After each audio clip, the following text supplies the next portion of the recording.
when there's incomings, there's got to be outgoings. And I mean, we'll start with the man in the middle lifting the trophy there, Jarell Quansah. That does seem he was having his medical at 7:23, I think it was UK time. So he's there early. We might well get an announcement on this today, might we? Yeah, very possible, especially if he had that early start, I guess. Yeah, it's a good move for him, that as well. I think he's going to play a lot of football over there, learn a lot of lessons that he's not been able to learn because he's been sat behind the two centre halves all season. And we've seen so many young English players go to Germany and thrive. So I think it's a good one. I think it's a decent deal for Liverpool. I mean, the money they would have probably wanted higher, but the fact they've been able to get that buyback clause in is the reason that the fee is more kind of 35 than maybe 45 that we were aiming for. So that's the reason the deal's done there. But I still think it's a smart one, because if he does really develop, they've given themselves the opportunity to bring him back in, and if he stays at a sort of similar level, then it's not bad money at all. So I think it's one that works for everyone, really. Yeah, and it's booked, as we said, as pure profit on the PSR and the club figures there as well. So it just works really well. And I suppose another player that it's important to talk about, Harvey Elliott. I mean, what a tournament this has been for him. That he was player of the tournament, scored in all the knockout rounds, double in the semi-final, another in the final. The cynical side of this now says it's probably closer to 50 million. Is that fair now? Yeah, it absolutely should be. I mean, for a player of that quality and his age and that much Premier League experience at the age he is as well, they'd be absolutely nuts if they took anything less than that. For me, I don't think they should be kind of wanting to sell him, really. But if you have to sell him, you should be selling him for a decent chunk of money, because he's worth it. I mean, he's homegrown as well. So again, that adds more to his fee. So he should be playing at kind of top end of the Premier League at the moment, and the clubs who are looking at him should be ready to pay that sort of money. So they're going to get a decent chunk of change when they sell Elliott, and I do think that's going to happen. I think the writing's on the wall for him a little bit, but if he goes, they will not be giving him away by any means, and I think 50 million is the very least what they should be aiming for. I suppose, and he's been linked with various clubs, but because we're probably talking now into the 50 million territory, without being harsh, does that tend to rule out a lot of what you'd think would be like the Red Bull Leipzigs, the other German clubs? That tends to be more Premier League territory, doesn't it, to be honest? Yeah, it's kind of top end, isn't it? If you're a German club, again, I think we spoke about this with Quansah, actually, that was one of the issues for him, really, is that he was going to struggle to get to Germany because of the fee that was put on him. Obviously, the workaround for that was the buyback clause, and that allowed them to get a cheaper fee. But I think that kind of shows you, really, that, money-wise at the moment, unless there's a clever workaround like that they're only going to probably get Premier League interest. But there is Premier League interest there. So, that's something to consider, and the likelihood that it is that there's going to be a lot of Premier League clubs who are interested in him. So maybe they'll be able to get that fee. And like I say, there's absolutely no kind of interest in letting him go unless they get near to that, or they get a workaround of some sort that allows them to get further money down the line, because you can't be giving away players of that quality, even if you don't think that they've got a place in your squad at the moment. No, it will be, you'd think, inevitable, but somewhere around 50 million. And I should ask about the third one of the trio, Tyler Morton, because there's different reports and a bit of uncertainty around this, that he might only have a short time left to go in his deal. We forget that Middlesbrough had a bid around 10 million quid in January, wasn't it, at the end of the window, turned down. Again, it's hard to know without his contract details, but do you think somewhere north of 10 million, 15, something like that's reasonable for him? Yeah, I suspect that's where Liverpool are kind of looking, is that towards a kind of 15 million. I mean, the fact that Middlesbrough did bid 10 million maybe does suggest that it's accurate that he's maybe coming up to 1 year out, or he is now 1 year out, because that is on the low side for a player of that quality. And I think when he was around 2 years, they were kind of looking for something closer to 20 million. But obviously, the hands are tied a little bit now. Maybe they will, maybe they're more willing now at this point to accept a kind of 10. But something, I'd say something north of that, as you say, would be kind of accurate. And whoever gets him again is getting a very good player, still young, still got a lot of experience. And if it is that top end championship, I think he'd slot in there very, very nicely. Yeah, he's a good player, and that ball or the assist for the winner was absolutely brilliant. So yeah, fingers crossed someone takes a good move there. And I mean, this one feels like it's going to run for a fair bit of the summer till something's decided either way. The chips are all on Liverpool's side of the table with this Luis Díaz because he's 2 years left to go on his deal. But again, reports as there on the screen, he is Al Nassr's top left wing target apparently, and they're prepared to offer in excess of 85 million euros, which is about 72.5 million quid. So if that type of money around 75 million arrives on the table for Luis Díaz, do you get the feeling Liverpool will think, because of the situation, we might have a serious look at this?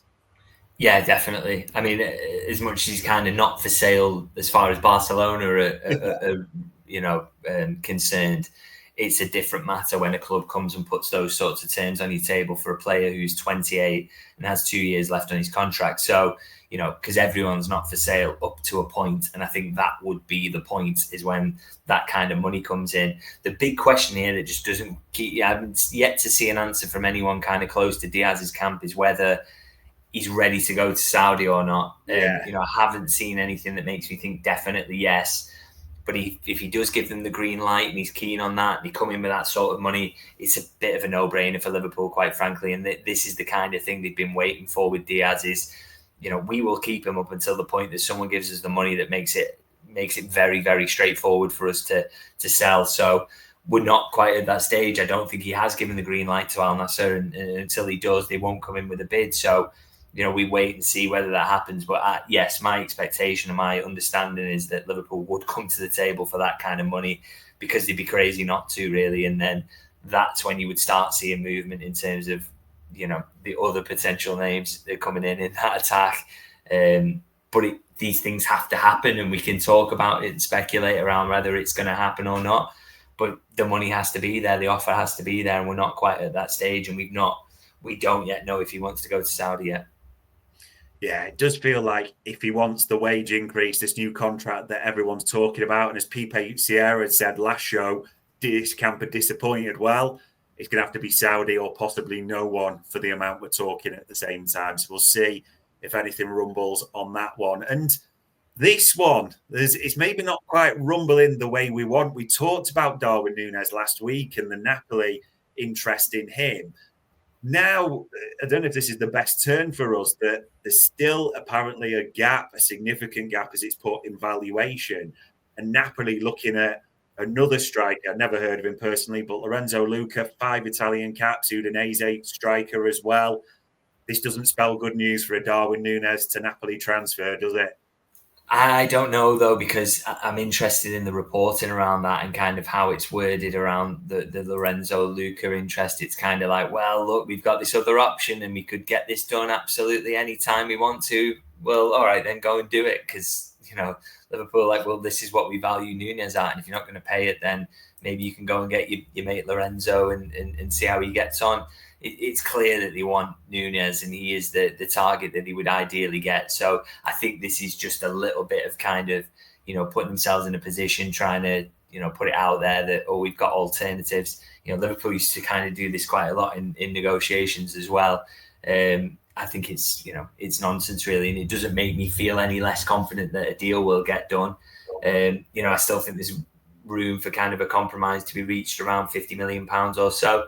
And maybe we will nudge a bit closer to that. I think the clubs are a little bit far apart at the moment in terms of valuations. But there's a chance this one gets ironed out, because, look, if they could get that deal done and they thought that Lorenzo Luca was good enough, then they would have done it by now, and they definitely haven't. So, it doesn't make me less confident that Nunez will go, to be honest. I think there's still a way to go in this story with Napoli.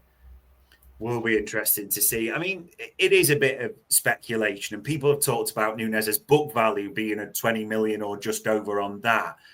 What do you think it is around that 50 million mark? Because the club will probably feel there's a loss coming, where they'll set a minimum marker. This is what we have to get, and we move on. Yeah, I think that is kind of the number that Liverpool are aiming for. That's, when you talk to people, that's the feeling I get. I mean, I think a few people have kind of put out that Liverpool's valuation was like 65 million euros, which I think is about 55 million pounds. I think they would do a deal at 50. To be completely honest, that's from speaking to people around it. That's maybe the expectation on it. So obviously Napoli are a little bit short of that at the moment, but I think they should see the value in getting there, because you look at some of the Premier League players that have moved there to that league and done so well. I think Nunez has scored at a decent rate for Liverpool compared to the starts he's had. He works hard. He's very good at international level as well. Shows how good he is in a team that works around his strengths. So Liverpool shouldn't be dropping the valuation around him, I don't think. And I still think there's room for compromise on this one, and maybe it will be around that 50 million mark. Will be interesting to see how many South Americans are left at the club come the close of the window. And I suppose the final thing to bring it together around sort of incomings and outgoings, all the reports still suggest that Liverpool have got money to spend, and it's there if wanted, when needed, if you want to phrase it that way. But there is also the focus on shifting players, balancing the books. But I think one thing we're pretty certain on, there's probably going to be incomings and significant incomings at the club still, isn't there, this summer? Yeah, 100%. I think there's a focus now on kind of opening up some space. I mean, for example, they've got 3 left backs, so they need to sell one without doubt. They've got, other areas where they're well stacked and they need to start moving people on. But I think, look at Darwin Nunez goes, you are going to have to fill his place in the squad. I know he wasn't the first choice striker, but the idea is to kind of get someone in who can come into that position and be bring the forward line up again. So that will definitely be the idea. And Harvey Elliott moving on, is Florian Wirtz his replacement in that attacking role, or is Wirtz a false 9, or is he going to play off the left wing? And all these things, but there are going to be spots opening up really, and there's still potential for other players to leave who might want more minutes elsewhere, and when they do, they will need to be replaced. So yeah, a lot more business to be done in this window, and that's quite exciting and interesting, and yeah, quite difficult to predict a lot of it as well. So there's a lot can still happen in the coming weeks, and definitely more signings to come. Yeah, it does feel like other clubs doing business or not doing business might be key for what we go to. At the same time, we will have to see what rumbles on this week. And there we go, ladies and gents. A lot happening off the field. Incomings. Could there be a centre-half coming in this week? Possibly. Outgoings. It feels like there'll be a certainty a centre-half is departing, but both things could happen in different positions either way. All it leaves me to say as ever is, for the time, the insight, and for answering all our questions, David, it is as much appreciated as ever. No, thanks for having me. And ladies and gents, that was another Media Matters for Anfield Index.